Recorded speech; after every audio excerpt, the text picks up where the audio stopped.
Hi, everyone. My name is Rahul, and I'm a trainer for the Agile Atelier. Today, I'm going to be telling you a little bit about some Scrum anti-patterns that I've seen during my 8 years working in different industries with organizations and different teams. First one is Zombie Scrum. This is where teams practically go through the Scrum framework and do the ceremonies and keep track of the artifacts without realizing their real value.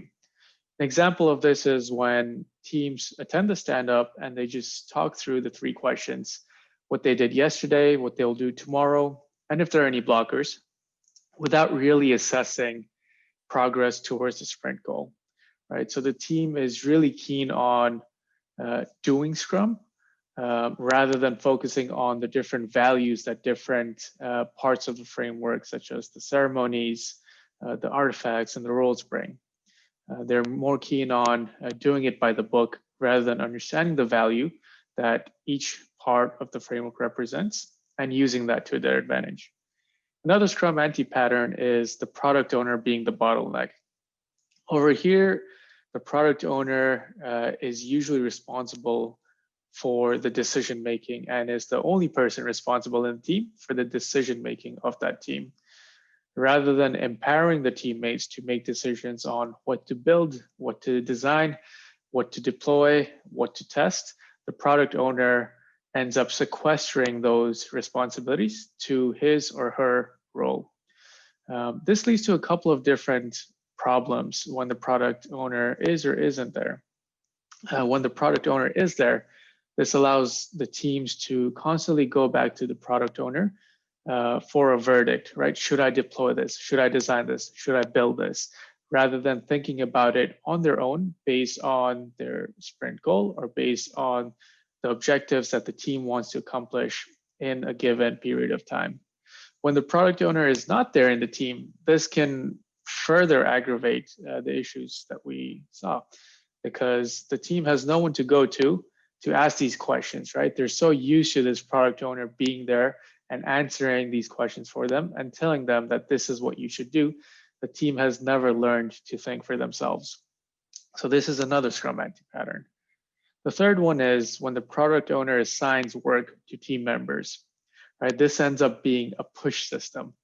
And in different agile ways of working, like in Kanban or like in Scrum, you want the system to be pull. This means that team members should individually pull the work or the next task once they've done working on the task that they're working on currently. This way, there's no queue that builds up of work.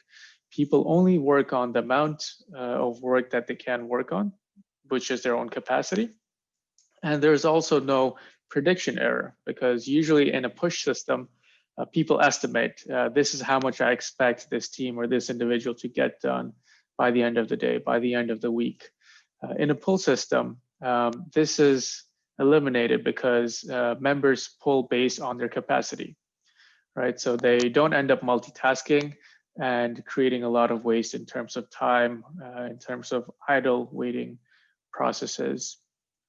Another Scrum anti-pattern is the board is out of date, right? When the Scrum board is not being used to reflect the reality, right?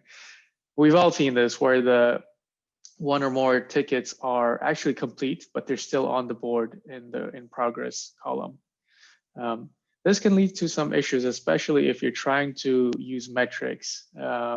Simple ones like burn down chart of velocity, right, won't accurately reflect the reality of the team. So if you want to use these metrics to improve your efficiency as a team, you want to make sure that the board statuses reflect the statuses of the tasks in reality. And the last one on this slide is side gigs outside of the board. This means that individuals or the team are working on other work outside of the board, right? Maybe a request comes in from a team dependent on them, and maybe it's a small task. So this individual decides to do it, but not put it on the board. It's usually fine for smaller issues and tasks, but what ends up happening is if you do this constantly, you build this habit of not putting tasks that you're working on the board. And this causes some issues for transparency, because not everyone is able to see and prioritize the work, because not all the work is reflected on the board. Once all the work that everyone in the team is reflected on the board, you can then look at everything in one view and prioritize them based on the business impact, or based on the urgency of it, or based on the importance of it, right? Or based on the risk of doing or not doing certain tasks. So you want to keep all the work that you're doing in a single board so that you can view them, you can prioritize them, and you can talk about them as a team.